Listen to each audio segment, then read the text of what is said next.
My name is Carly, and I'm the student nurse today, and I'm going to be doing a newborn assessment on this baby named Delilah. The first thing I would want to do is wash my hands, which I have already done, and I would, in a hospital setting, put on gloves, which I do not have here at home. So baby Delilah was born 20 hours ago, and vaginally, vaginally, and there was no complications in the birth. Her mother is recovering well and resting. Um, she weighs 7 pounds 7 ounces, so that's normal and healthy. And because she's vaginal birth, she might not have the respiratory issues that a C-section would have. C-section babies are just pulled out of the uterus versus vaginal babies are delivered through the birth canal, and the excess fluid in their lungs gets squeezed out. So I'm going to do a general assessment first and just see her head to kind of just what I can see now, and then I'm going to go head to toe. So for the general assessment, I can see that she is a Caucasian baby, and she is a normal pink color, which is wonderful. Her posture is flexed and relaxed. She's just kind of sitting there. Earlier, she was moving because she was fussy, and so I saw both of her arms and her feet moving bilaterally. I'm not seeing any milia, stork bites, or erythema, so she has clear skin. And her head is about 1/4 the size of her body length, which is normal because babies have very large heads. The next thing I would do is a respiratory assessment. And babies have a normal respiratory rate of 30 to 60 breaths per minute. And I'm going to feel her chest for a whole minute. When I put my hand on her chest, I can feel the rise and fall. So I'm going to listen to her for a full minute. Let me see. Starting now.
So I counted 40 beats per minute, 40 breaths per minute, I'm sorry.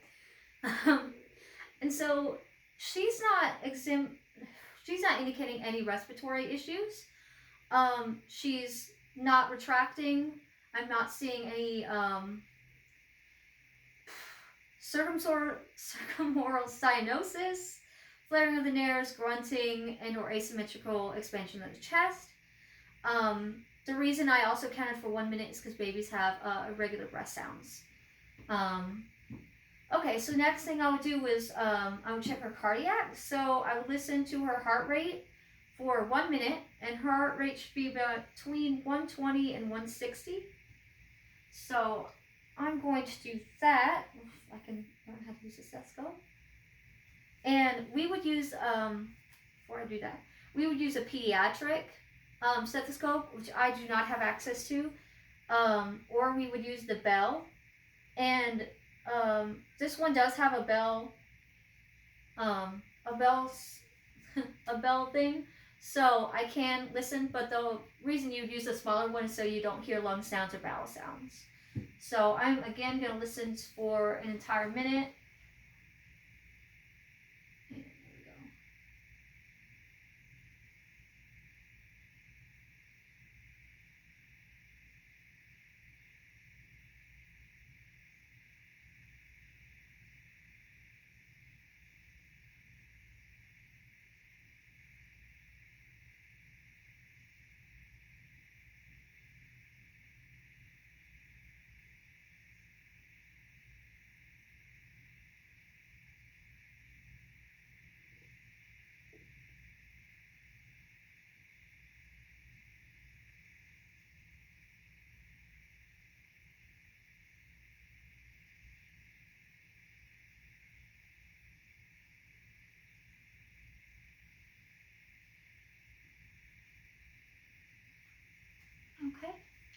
And so I heard her heart rate at 140 beats per minute.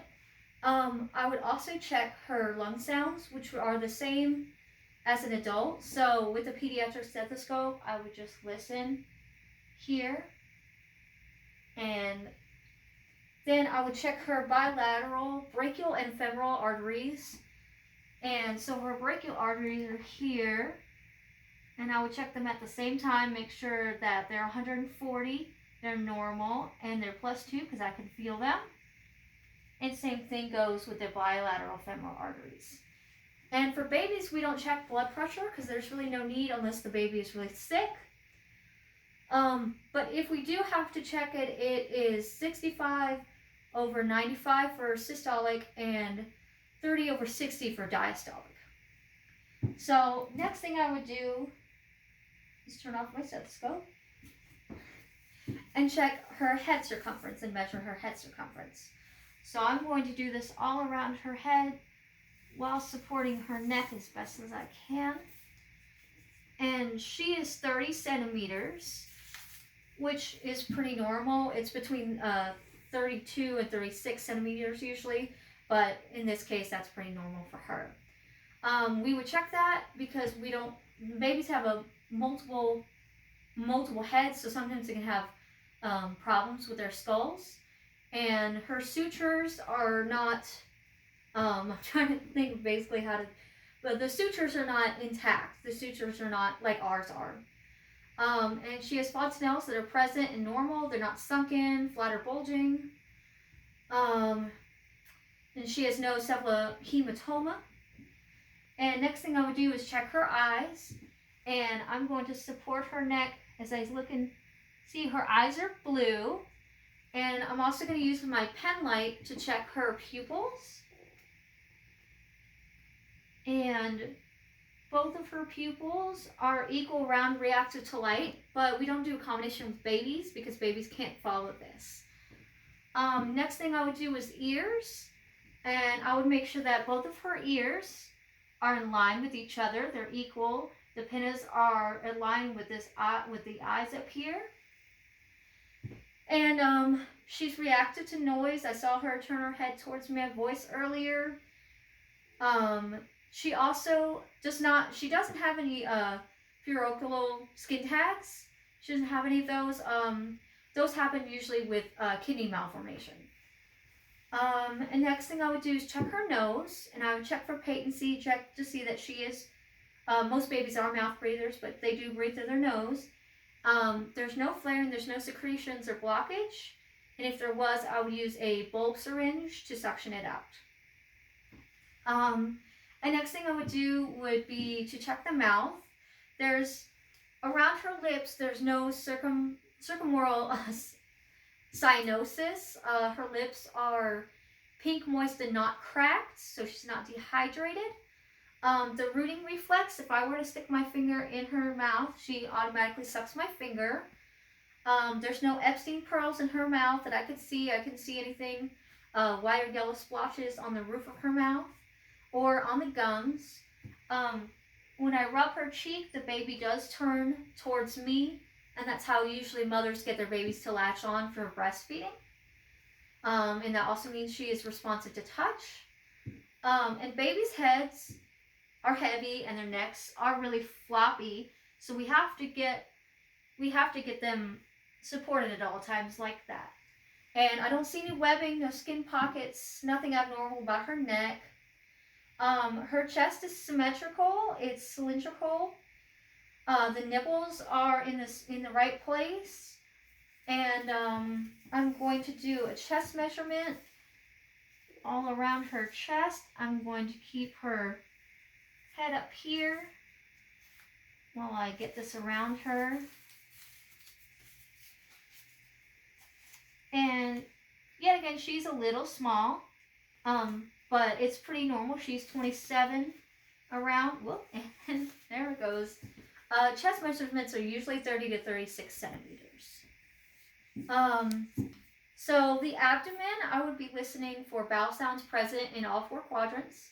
Since she's been born for the last 20 hours, she's already had her first meconium, which is her first poop. So she will have bowel movements. And I just want to make sure that, there's no bloating, there's no distension, there's no abnormal movements. So I would just listen to each quadrant for about a minute and make sure that the bowel sounds are there. And I would also check the umbilical cord, which is underneath her diaper here. And I would make sure that it is blue or white. It's normal. There's no signs of infection. She's got 2 arteries and 1 vein. And that should fall off within a few days. And now I have to check her extremities. I saw that she does have normal bilateral movement of the legs, of the arms and the feet. And I am going to do the Moro reflex with her. So I'm just going to pick her up just slightly and drop her. And when she's startled, her fingers flare out. I'm also going to check for hip dysplasia. So I will hold both of her knees flexed and rotate them in and out to see if I hear any cracking or popping or see any issues like the hip popping out of place.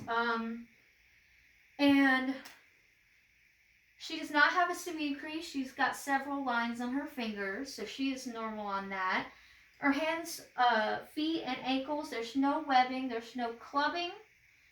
And then I'm going to do the plantar reflex, which is I touch the foot and her feet curl inwards, her little toes. And I do that on both to make sure that they're bilateral, correct. And the Babinski, which is I run my finger from the heel to the foot to the toes, and her toes flare out like this. Okay, and now I'm going to do her back assessment. And so I'm going to put her in a CPR hold to keep her neck, and I'm making sure that her skin is clear, her back is flat and straight. There's no tufts of hair. I don't see anything that would indicate spina bifida. There's no dimpling. On the sacrum, the gluteal folds, if I look at her butt here, the gluteal folds are in line and correct. And so I'm going to put her back here, and I did not also see any Mongolian spots. Those are found usually on African American babies and I think Latin American babies as well. And I need to cover her up because I'm going to inspect her genitals, and I want to keep, my baby covered. And so I would look at her diaper and see that her labia are normal. There is a little bit of bleeding, but that is normal due to the mother's hormones. And her anus is good, it's clean. There's no signs of infection or anything, and there's no blood or drainage. So it looks like baby Delilah is a healthy baby girl, and I would just want to keep her warm after this. So I am done. Thank you.